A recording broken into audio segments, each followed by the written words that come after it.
პრესტურის ფარგლებში უკვე მესამე დღე აჭარას ბელორუსი ჟურნალისტები სტუმრობენ სხვადასხვა მედია საშუალების წარმომადგენლები რეგიონში ტურისტულ პოტენციალს სამზარეულოსა და ფოლკლორს ეცნობიან.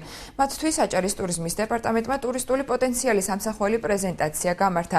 შტაბ-ეჭვდილებებს და მიღებულ ინფორმაციაზე დაყრდნობით ჟურნალისტები სამშობლოში დაბრუნების შემდეგ მასალებს მოამზადებენ. პრესტური აჭარის ტურიზმის დეპარტამენტის მოწვევითა და ორგანიზებით დაიგეგმა. დეპარტამენტი ბელორუსიაში აპრილ-მაისის თვეში სატელევიზიო, რადიო, ინტერნეტ და გარე რეკლამის განთავსებას გეგმავს. აჭარის ტურიზმის დეპარტამენტი სამიზნე ქვეყნებს წელს ბალტიისპირეთის ქვეყნებიც დაემატა.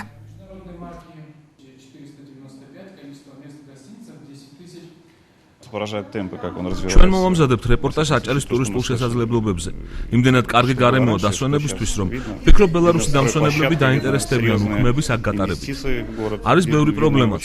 უმთავრესი უკრაინა-რუსეთის გავლით მგზავრობისას ფრენის სიძვირეა, რადგან ჩვენთან ამ კუთხით სახელმწიფო მონოპოლიაა. რომ არა ეს, დარწმუნებული ვარ, აჭარაში დასვენების მსურველთა რიცხვი გაცილებით დიდი იქნებოდა. პირველი დიდი შთაბეჭდილება ბოტანიკური ბაღის ნახვისას მივიღეს. საოცარი პეიზაჟები, ბუნება და მცენარეებია. მათ შორის ისეთები, რომლის ნაყოფის ჭამაც შეიძლება. არანაკლებ გავოგნდით თქვენი სამზარეულოს დაგემოვნებისას. განსაკუთრებით ფხალი და ხაჭაპური მომეწონა. აუცილებლად ვურჩევ კოლეგებს დააგემოვნონ იგი. მოსალოდნელია ბელარუსიდან ტურისტების ზრდა რაოდენობრივად, ვინაიდან ინტერესი იზრდება ჩვენს მიერ ჩატარებული სარეკლამო კამპანიების შედეგად.